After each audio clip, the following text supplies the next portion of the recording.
You are listening to another Discovering New Horizons podcast featuring Dr. Jim Polakof. Today's guests for this Body, Mind, Soul episode are former Congresswoman and Chairman of CADCA, Mary Bono, and General Barrye Price, the President of CADCA. As always, each podcast episode is a search for the truth and how it applies to our daily lives and well-being. Now here to take you on this New Horizons journey is our host, Dr. Jim Polakof. Yes, this is Dr. Jim Polakof, and thanks for joining me once again as we explore what's important to your health, happiness, and well-being. The opioid epidemic has been described as one of the greatest mistakes of modern medicine. More than 1 million Americans have died due to the greed, corruption, and indifference that caused people in the United States to consume 80% of the world's opioid painkillers. Big Pharma is the villain in the story, and these companies are paying for their crimes to the tune of $26 billion. These settlement monies are being distributed to communities throughout America, but I question whether money spread to local governments is what's needed to save Americans who are dying every day from opioid addiction. There's no one better qualified to respond than my two guests for this episode. As a member of Congress, Mary Bono began grappling with the opioid epidemic early on. The Washington Times described her as the embodiment of American womanhood after she became chairman of the U.S. House Commerce Committee and first ever chairman of the Women's Policy Committee. Today, Mary is a powerful advocate for addiction prevention, treatment, and recovery. She's at the forefront of the nationwide fight against prescription drug abuse, which impacts millions of teenagers. Again, millions of teenagers.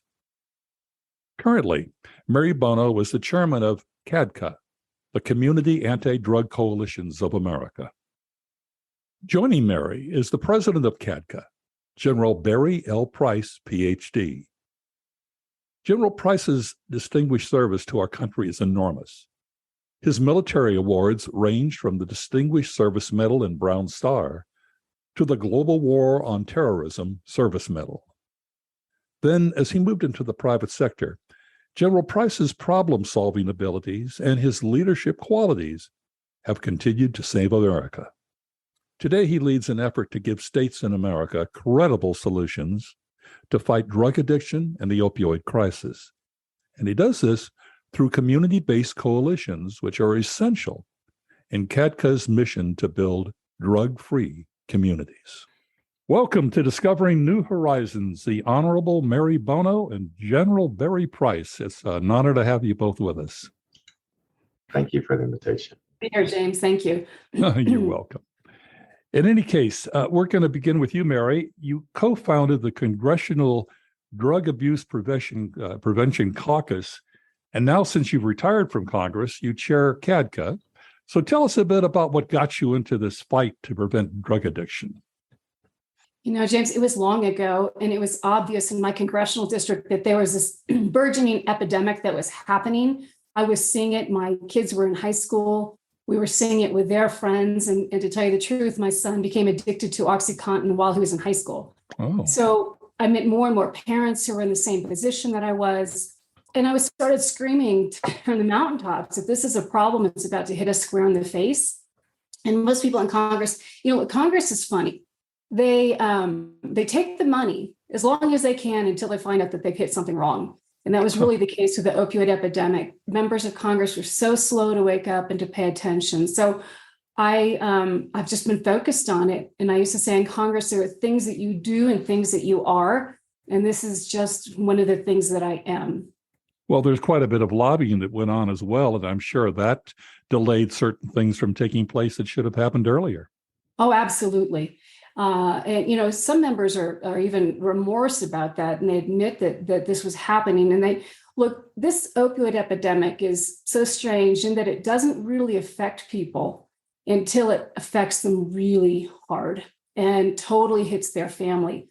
Until that point, so often they're kind of saying, not me, not my family, not my problem. And then they wake up, get this wake up call that, this is hitting every town in America, every region in America, north, south, east, west. You can't escape it. So, but back then I was definitely sort of tilting at the windmills and trying to raise the awareness. And, it happened when I left Congress. I was approached by CADCA immediately. I lost my election, which wasn't a lot of fun. But I think the day after or 2 days after, the then drug czar for President Obama called me up and he said, Mary, you've got to join the board of CADCA. So I was happy to join them. While I was in Congress, I worked very closely with CADCA. I was very impressed with their work and their passion and their professionalism. So, again, this is sort of a match made in heaven for me because it's what I love. It's a devastating epidemic, but I get to work with people who I really admire, and General Price is one of those people. Well, I can understand that. But General Price, we're going to turn to you now. You had a personal reason for getting involved, I believe. Your journey to fight drugs began, I think, when you lost your best friend to crack addiction or crack cocaine. Yeah, he really started. His exposure to crack cocaine was my last semester in college at the University of Houston. And, all I knew to say to him then, and I could see that he was starting on a bad path, but all I knew to say was what Nancy Reagan gave the nation, just say no. And obviously that wasn't a good strategy to counter addiction. And so 30 years into the military, at age 53, he died 5 days before his 53rd birthday. Oh, sad. And I retired 7-8 months later, and CADCA was the place that I wanted to be to help others who were similarly suited to Carl. And I learned so much, James, since that time. Like when Carl died, when Carl was addicted 30 years, I really thought it was a moral failing. And I, like his parents, his siblings, asked, was it more that we could have done? We didn't know that it was a disease, much like diabetes, that it could be treated. It's a common story, isn't it? It is. It is a common story now. Yeah. Now, you, I believe you said at one time that 2/3 of the people abusing drugs never had a prescription. That's exactly right. So where are they getting these substances? So they're getting them from their medicine cabinets at home. They're getting it from their grandparents who are in hospice care, and those medicines, when people die, those medicines still remain. They need to be disposed. And so they're getting it from samples. Oh, samples, right. And there are so many. I mean, and every drug rep that comes in just exactly loads right. them with samples. Absolutely. Right. Yeah. And my wife's dad was a pharma rep, and so he had, medicines, pretty readily available, even on his person as he's going around selling to all these doctors' offices. And so it's and by the way, they're getting them from friends, they're buying them, they're getting them from all kinds of people, but again, they're not getting them from pharmacies. And that's the issue that we're really dealing with, is that people are not getting these drugs from pharmacies. And if you're not getting it from a pharmacy, you really run risk of a pill that's laced with fentanyl. And so it's a really dangerous environment right now. Very dangerous, and it continues. Exactly. Let's provide our listeners with a basic understanding of CADCA, which stands for Community Anti-Drug Coalitions of America. Well, and we're changing that. You are? That was the original CADCA. Yeah, we're doing what we call a brand refresh, because the anti-drug piece it's latent with stigma, and so we've moved away from that, and now our name is CADCA, but the initials, the acronym stands for something different. It stands for who we are and what we do. And so it's a community-based, advocacy-focused, data-driven, coalition-building association. And that's a mouthful. So you stick with CADCA, right? We'll stay with CADCA, exactly. So anyway, your organization, and these questions are for both you and Mary as well, but you serve 5,000 communities, which are a lot of communities. I'm aware of your platform. If we can delay first use or misuse of drugs, we can prevent our youth from becoming addicted. I believe that's one of your platforms, if I'm correct. Right, that's correct. And so perhaps both of you can chime in and give us some perspectives on how CADCA, what's the purpose and how you approach this? So, James, you might remember a standout basketball player in the late 80s named Lenny Bias. He was University of Maryland. And it was Lenny. Lenny was the number 2 overall draft pick by the Boston Celtics, the number 2 guy to go in that year's pick. And he was to be the heir apparent for Larry Bird. Well, Lenny went up to Boston, signed his contract, came back to the University of Maryland. I don't know how he ingested cocaine, but it caused his heart to explode.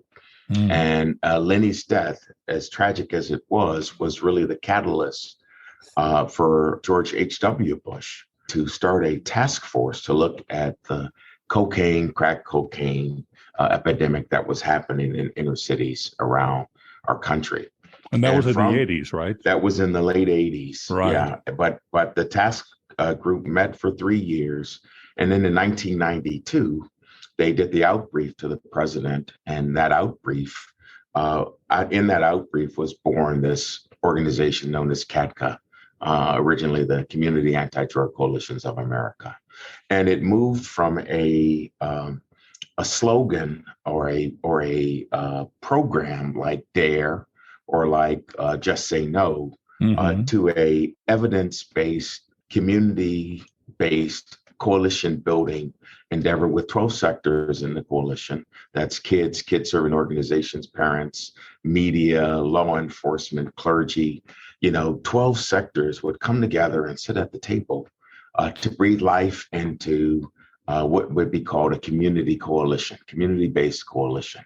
And we have 5,000 in the United States, and then we have another 530 countries around the world. Right. I'm going to get into that in a bit because that's quite interesting if you serve other countries in the world. But 5,000, I mean, is it just spread across the country? Are there particular areas that you focus? They're almost every community across our nation, and they're urban, they're rural, they're frontier, they're tribal. You name the community, every demographic, we have coalitions involved. And we see that as really the sustainable model for our country to get out of this overdose death epidemic. And I know we'll talk about the opioid settlement. Right. I'm definitely going to get into that. Yeah. So, Mary, what's your perspective on this? Look, I've seen it in action, and I'm even trying to organize a coalition in my hometown now, which is in rural Colorado. The beauty of this is not prescribed by CADCA telling a community what to do. The community is given tools by CADCA and science and evidence and best practices and suggestions for how they might go about their work. But the coalition itself comes up with the issues, comes up with the solutions, figures out, like where I come from, I'm very close to New Mexico, which opioids aren't as much a problem as is methamphetamine. So we just give the tools and the collaboration. We foster collaboration. What I love, it is not a top-down heavy approach, cramming it down, but it's born of the communities coming up to us. And I tell you, CADCA does 2 big events every year with over 3,000 attendees. And the passion for what they do, the excitement, the talent that CADCA brings in. I hope, Barrye, you get to talk about a couple of our youth speakers that we had at our drug-free kids dinner this year. But that's the beauty. And as a member of Congress too, I loved community-oriented solutions. I hated us telling them how to do their work when they know best how to do their work. So that's this successful model and why I'm excited about it and passionate about it. And in my hometown, we have an active chief of police. We have an active behavioral health company who's doing things. They created a ride-along program, and I'm so pleased to support this. But when the police are called out to some sort of a call that might not be violent or an accident or anything, but is maybe drug related, they have a behavioral health specialist right along with them, along with the police officer who goes to handle the problem. And to me, this sort of warm approach diffuses a lot of the situation and the stigma. So this is one of our community's approaches to solving the problem and to handling it. And it's an idea of an incubator of great ideas that can come forward and do a lot of great good. So I think you're saying the idea was born from the community itself, as opposed to you saying, this is what we think you should do.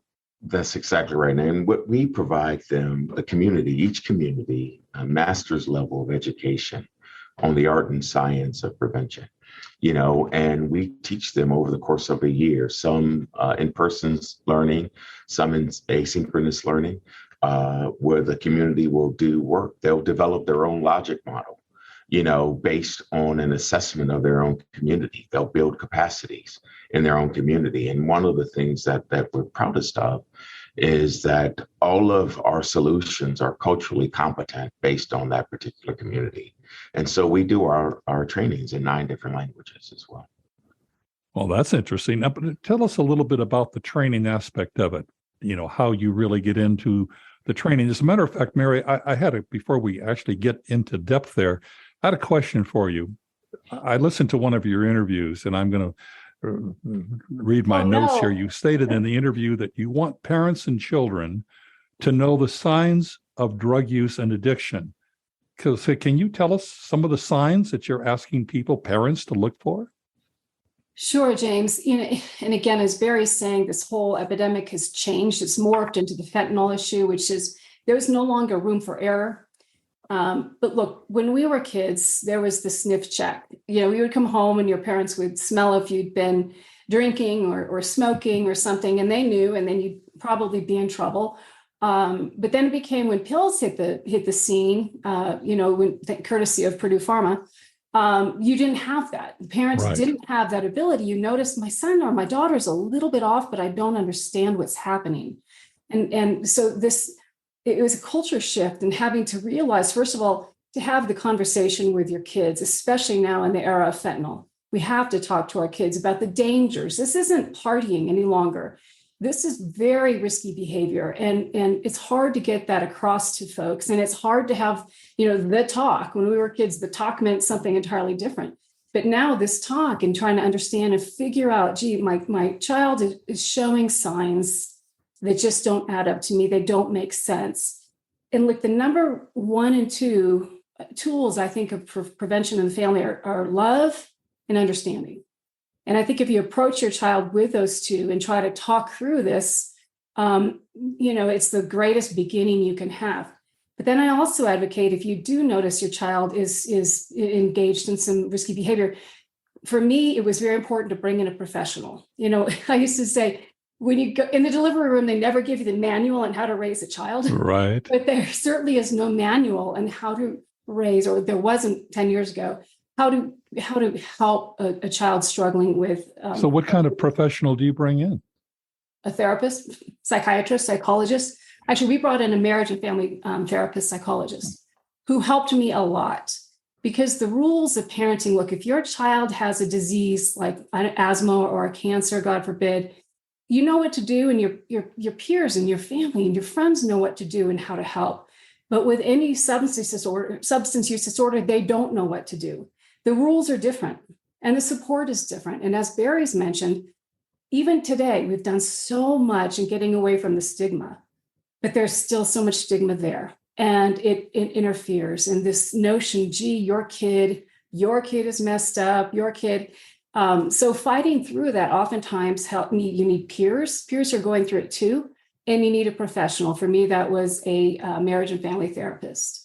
Interesting. And James, I'd like to add a couple of things to what Mary said too, as well, because it really spurned on some great thoughts. When I was a child, my dad would always say, "Show me your friends, and I'll show you your future." That's not the case anymore. Because this pandemic or epidemic is not just affecting the bad kids or other people's kids. It's every neighborhood in America now. It's blue blood, all-American kids who are suffering from this epidemic, and so it's not those guys anymore. So what do you think is causing them to get involved? I mean, what is it because everyone else is doing it and they want to try it and then they get hooked, or are there other factors involved? Well, I think there are several factors. One is the science of the brain, that we started this conversation about CADCA'S mission to delay first use until the brain is fully formed until after age 26, then it significantly decreases the likelihood that you'll become addicted. And kids are experimenting, but they're not. I don't believe they endeavor to become drug addicts. I think they experimented, and then there is this chemical reaction, and then that body then asks for those drugs again and again and again. I think too we have some. There are some tools now because it's more difficult to discern. The sniff test. You can't sniff a pill, right? No, you can't. And so the piece that there are some things that some of our partners have developed, like a child's room that's designed to show parents how to go through your child's room when they're not present. Now, this is part of your training program, I'm assuming. Part of our training program, and you can see something as simple as a highlighter, or where kids can use this as a tool for drugs or a place to hide drugs, or a Coke can with a hollowed out bottom, that they can put the bottom back on it. The can openers now don't open the can like usual, right? With the serrated edges over it. No, it takes the whole top off of it. And if you're a kid, you like to do new innovative things that you might tell your friends, look how I'm hiding my drugs. That's exactly right. And so parents have to be more skilled, at walking through their kid's room or being in a kid's space. There's a partner we also have called Operation Parent, who shares insights and equips parents with tools that they can utilize to best help their kids. And these are not designed to be intrusive. They're really designed to be self-help tools for parents that they might help their kids. The other game changer is social media. And I'm not trying to pin this on them or blame them for anything, but it certainly makes it a lot easier for kids to get drugs. And we've all heard the stories about a young 12-year-old who went on one platform and was able to have some drugs delivered to his house, and subsequently he overdosed and died. Let me change that. He was poisoned and he died. I think this is important to recognize with fentanyl. These people are not intentionally overdosing. They're being poisoned. So fentanyl is a poison. We should look at it that way then.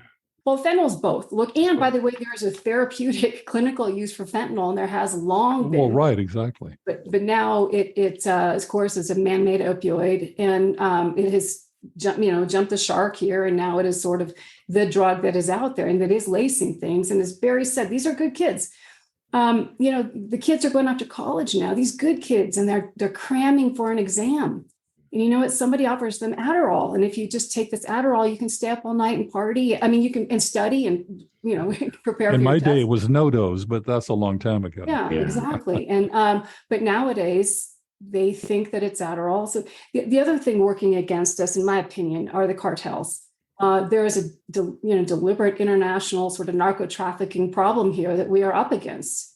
And in my opinion, the government is not taking it nearly seriously enough. I actually sponsored, signed a letter with a whole bunch of other folks about declaring fentanyl a weapon of mass destruction. So I think it needs to, rise to that level of importance, and the government needs to focus on it. I don't know how many people we need to lose next year for them to take it that seriously, but it's going to be too many. I'll tell you this, with Barrye and myself, we know probably 20, 25, 30 parents right now we can name by first names who have lost a child. And what breaks my heart is that next year at this time, we're probably going to know 25 to 30 new sets of parents. And that's what gives us, sad. It is sad. And that's what motivates us to do our work every day. I know that CADCA offers a number of different resources for, building drug-free communities. Can you both get into those programs, those resources? Sure. So we're best known for our National Coalition Academy, and that is run by our institute that really has the latest and greatest practices in the art and science of prevention. This is where we train our coalitions solve their own problems through a 1-year process where there's 3 weeks of in-person learning where they will develop their own assessment tools, will develop their own logic model based on their community. It's not a build a logic model. No, it's based on research in your own community.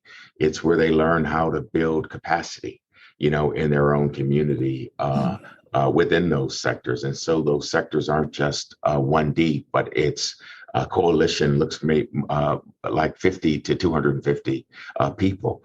They develop a planning model that they're going to actually execute in their communities, and the implementation plan that's associated with that. We teach them how to evaluate, to tweak what they're doing, to right size, what they're doing. And then we connect them, through our online community, so they can also partner with other communities who've already faced the challenges that beset them. That's what I was going to ask you. You actually share between the communities. We share best practices with stories of what is working and what is not. Exactly. And then we do some other things, data-driven research, like a Primer series, or like our Practical Theorists, which looks at, let's take Practical Theorist number 10, looked at marijuana.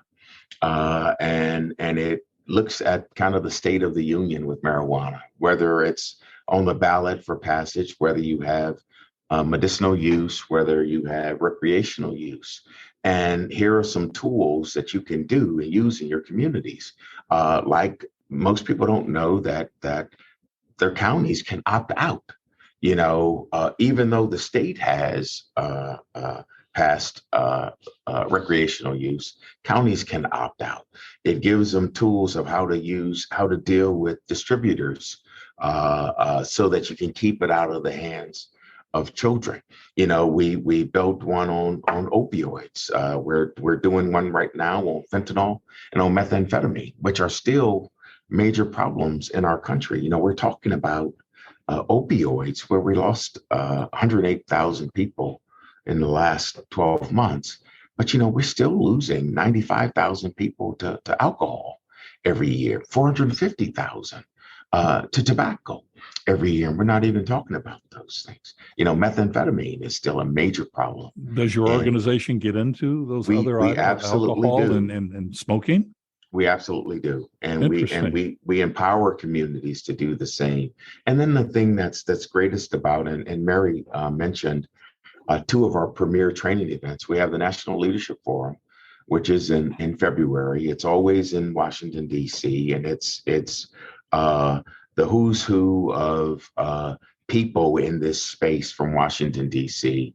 They come over and they spend a morning with us. We start with SAMHSA's Prevention Day, and then we go 3 days of us. The third day is Capitol Hill Day, where lay people who are doing the work in the communities have an opportunity to meet with their members of Congress. I think this is where Mary learned about us, because her constituents are coming over to talk to her about, what's happening in the local community. And I think it's a tremendously empowering moment for not just for the lay people, our coalition people, but also for the member to see that they have passionate volunteers in the community who are doing the work, every single day.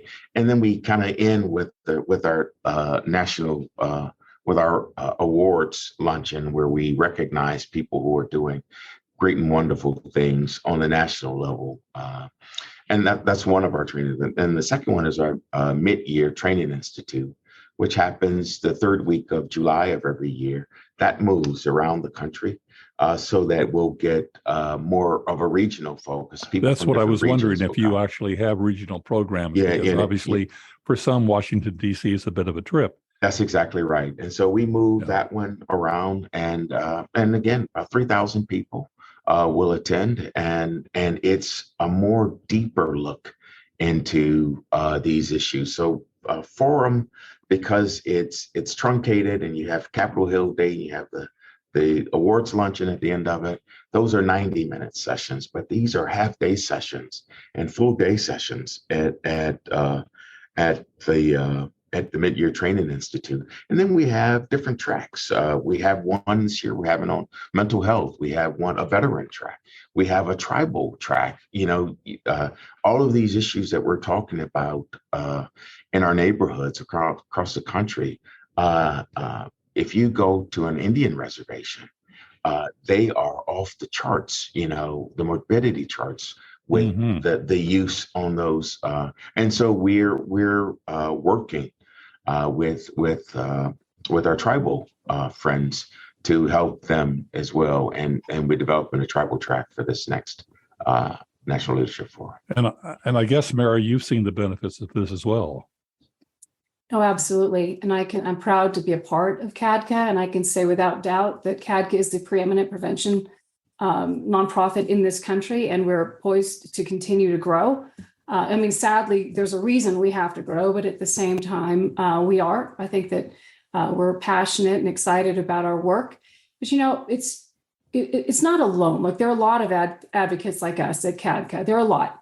And because of a lot of this great effort, like Barrye's talking about, going to the Hill and talking to their members of Congress, a lot of people have been doing this, with or without being associated or affiliated with nonprofit. But because of that, the Congress finally, over the past decades, passed the Comprehensive Addiction and Recovery Act.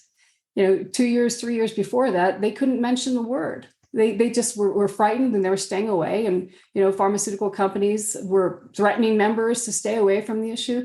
But Congress did pass that. They passed the Support Act, which followed up CARA, the Comprehensive Addiction Recovery Act. And they continue to work on this. And as you know, the federal government is putting a lot of money towards this problem in itself. And, that's good to say. Finally, of course, if there's accountability and we see these numbers tick down. Sadly, before the fentanyl epidemic, we were beginning to see a change. The overdose deaths were beginning to decline. And then fentanyl hit the scene and just changed everything dramatically. Changed everything. Mm-hmm. Well, now, achievements, and I think you mentioned accountability, there's always a bottom line. And can you both perhaps share some success stories that you've had that get to that bottom line that CADCA's been able to more or less put forth? Any thoughts?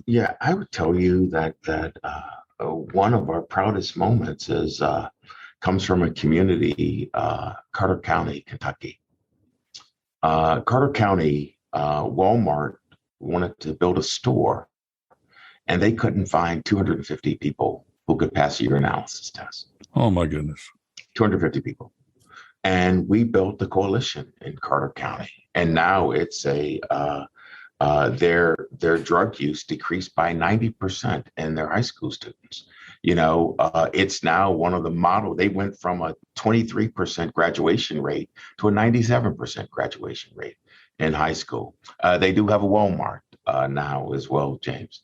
And there are all kinds of stories in every demographic, like Carter County, within CADCA's portfolio. And we get to evaluate. We do an evaluation every year. And so we get to see the data because, again, we are a evidence-based, data-driven organization. And that's the piece and oh, by the way, $125,000 is what it costs to have a drug-free community. $125,000. It's the most successful program for the least amount of money that's on record in our country right now. So is that per community? If a community is going to get involved, you're looking at about $125,000. They have to compete for it, and it's a very competitive process. And the Congress has allocated about $100 million annually to build new drug-free communities, and it's the best program for the value across our country. So that brings me to an important aspect, and I'll give you a little bit of background to my question. This past July, Pennsylvania's Attorney General Josh Shapiro announced a $26 billion settlement with Johnson & Johnson and three of the pharma distributors for use in the opioid problem. Now, I know the money is going to be shared with thousands of communities throughout America. And I'm going to ask you both, I want to tell you a bit of a story first, but I want to ask you both if money is that answer to this crisis. But before you respond, I want to share an example. Mary, you talked about your community. I live in a community in North Carolina. It's a small community, but the local government recently announced, our Board of Commissioners, that they're going to receive $6.2 million of this settlement. And here's the kicker. This is what I'm really interested in. The president of the board stated, and I'm going to quote, "The funding will be helpful. However, it doesn't do anything to stop the problem. And it's become very clear lately. We've been having a lot more deaths due to overdose. So our board adopted a resolution calling for the state legislature to demand better border patrol by federal authorities to control the trafficking of opioids. So I guess I'm asking both of you, is money an answer to this problem, or is it somewhat insignificant to the overall what you really need to do as a community? It's hugely important. Money is a huge part of the solution. I hate to say that. I wish it didn't take money to solve problems, but it does. There's been work ongoing by the Johns Hopkins Institute to make sure that there are safeguards on the funding so that it's not going to fix potholes or to do things. And we learned that lesson from watching the tobacco settlement dollars get squandered away. Right, exactly. But, it is a big part of it. And there are many things that this can go to, many things. And, I look, border security is probably part of it, but it's not all of it. And the fact that we need to do all we can to lower demand, to lessen demand, to get people to quit wanting these drugs and requesting them. First of all, we can do that. So for a county commissioner to put it on the southern border is not enough. And I agree with him, it's not enough. Yes, we ought to be securing our northern border as well. I mean, the bad guys are going to find holes.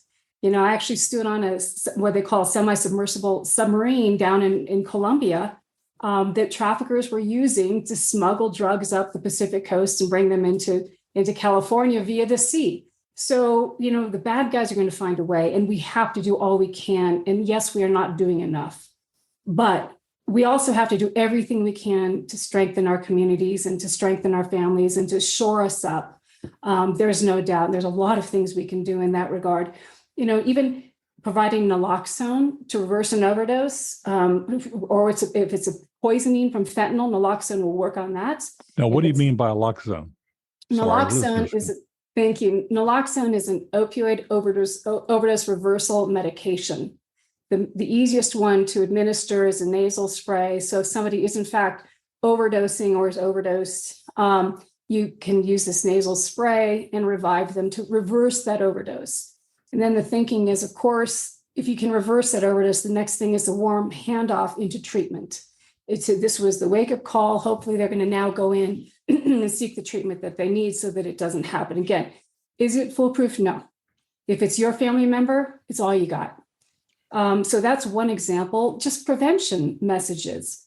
You ask, advocacy is interesting. And I learned this in Congress. I used to tell people, when you're not in my door telling me what I ought to be doing, somebody else is. So if the only messages kids are getting are, oh, look at this rainbow fentanyl. It's fentanyl designed to look like Skittles. I mean, we need to counter those messages. And that's a huge part of this because we did stop doing that. We stopped talking about how bad this is. Same with tobacco. It's just stupid. So there's prevention, there's overdose prevention, overdose reversal. There's drug disposal that we ought to be focusing on. When you're done with those drugs that are in your medicine chest, be safe, dispose of them in an environmentally safe, friendly way, and get rid of them. Excellent suggestion.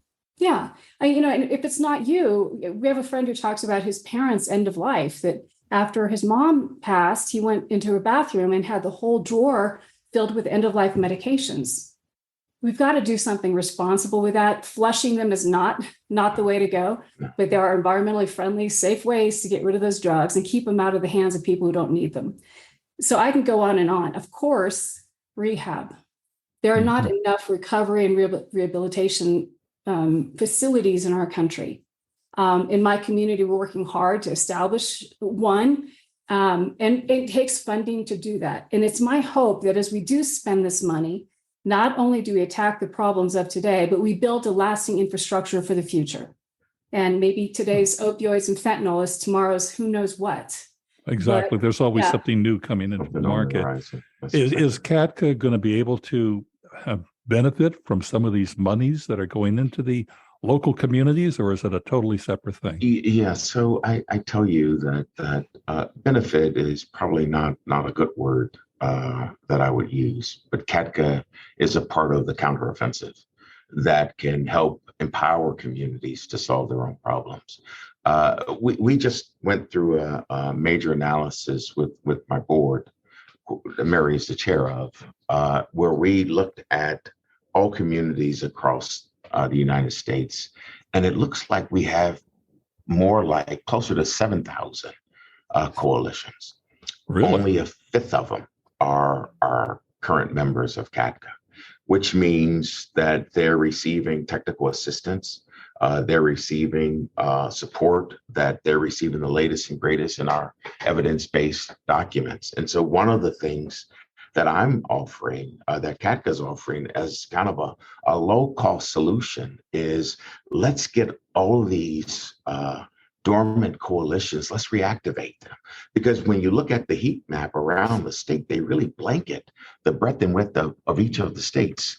And if we get those coalitions back empowered, and level set them through our 2 training events with a with a statewide academy, and bring them into our online community where they can engage with each other. I believe that's going to be a phenomenal part of the solution, sustainable solution towards solving and bringing these communities back online so that they can solve their own problem. Again, every community is very different. The drugs that are there. And one of the things that Mary and I know is, once you build a coalition and that coalition is effective and collaborative, you can overlay it on any scourge in the community. It doesn't have to just be illegal illicit drugs, underage drinking, and cessation of all use of tobacco, which is our primary focus. You can overlay it on hazing and bullying. You can overlay it on suicide within that community, because you have all the right players at the table, the decision makers at the table to be a part of the solution. And I think that's a very important players, point that you're making, that basically your program really goes beyond just the drug aspects exactly. of it. It goes into the alcohol, the smoking, the bullying, and all of these things that are happening to teenagers that obviously affects their lives so seriously. That's a good point that you bring up.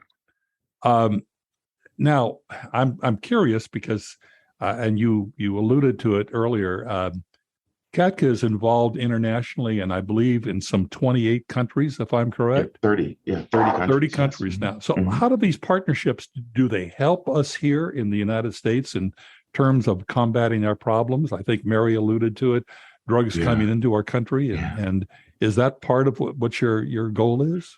I would tell you, James, from my seat, I learned more from international coalitions that we can apply domestically than the other way. Many of these countries are all international narcotics and law enforcement countries out of State Department.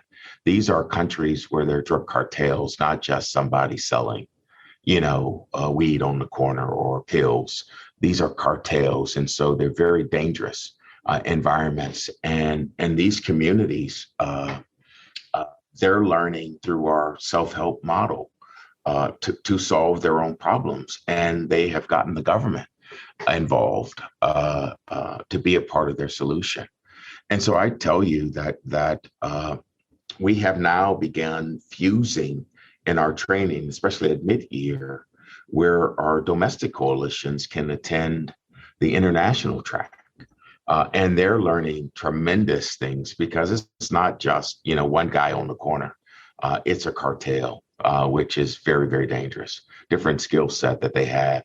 And I tell you that the involvement internationally with governors, I speak to more governors internationally than I do domestically. I speak to more mayors internationally than I do domestically. That's interesting. I speak more to more police chiefs internationally than I do domestically. So they have a whole different array of people who would seemingly be too busy to do coalition work, but they're at the table internationally. So we have a listening audience, a fairly good-sized listening audience. And so my question is, what can we do to help? In other words, how can we get our listeners involved to help your program, what you're trying to do to aid and support you? Any ideas from either of you? Sure. Thank you. And again, this is one of those problems that people don't know about until it's too late. I think anytime we can share about this coalition model and what CADCA does, part of my frustration in our world, the advocacy world, is watching nonprofits compete against each other or reinvent the wheel. So I'd rather see somebody come into the field who's already done their research and figured out what best practices are, what is tried, what is working, and sort of skip the training wheels time, because we don't have the luxury of that time any longer. So I would just raise awareness about CADCA, that we exist. Again, if you see the excitement on people's faces, on local people's faces, the county, the county sheriff and chief of police and business owners, small business owners, they come together, and it gives them hope. It gives them tools to actually respond to this crisis, and also, again, build a long-lasting infrastructure for future problems. So I'd hope that you could just help us raise the awareness that we're here. Again, people love to ignore things until it's too late. But in this case, the more we talk about, hey, there's a solution. Let's create a coalition. It's in your community's mind, not ours. You bring the people to the table. You bring the talent to the table. You bring the businesses to the table, and the law enforcement, and teachers, parents. You bring them to the table, and we'll tell you what's working so far, and let's get going. So I think that would be number one. All right. So I mean, basically, I suppose it depends on the community, but there may be some communities. We're across the United States where our listeners, there isn't an active, or shall we say, correlation between the community and CADCA. They can perhaps inspire to get this going, or see what they can do. Or if there is let's say, a coalition in the community, join it, see what they can do individually to help things. Mm-hmm.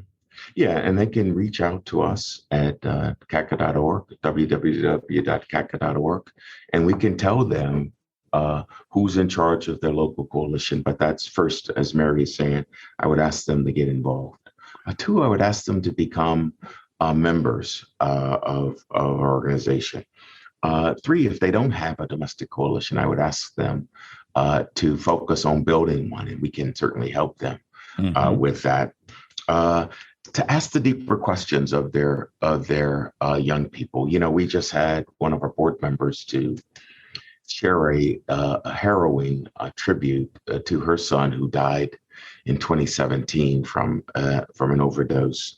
And as she filmed a piece for him, as she looked at the pictures, she could see in his eyes that he was in trouble now, in retrospect, but not then, because no parent really wants to face it. And so we need to become smarter on what our children are doing, and things like, and CADCA can help with virtual who's in the room, what's in your child's room tours. We can help with that, but we need to ask deeper questions.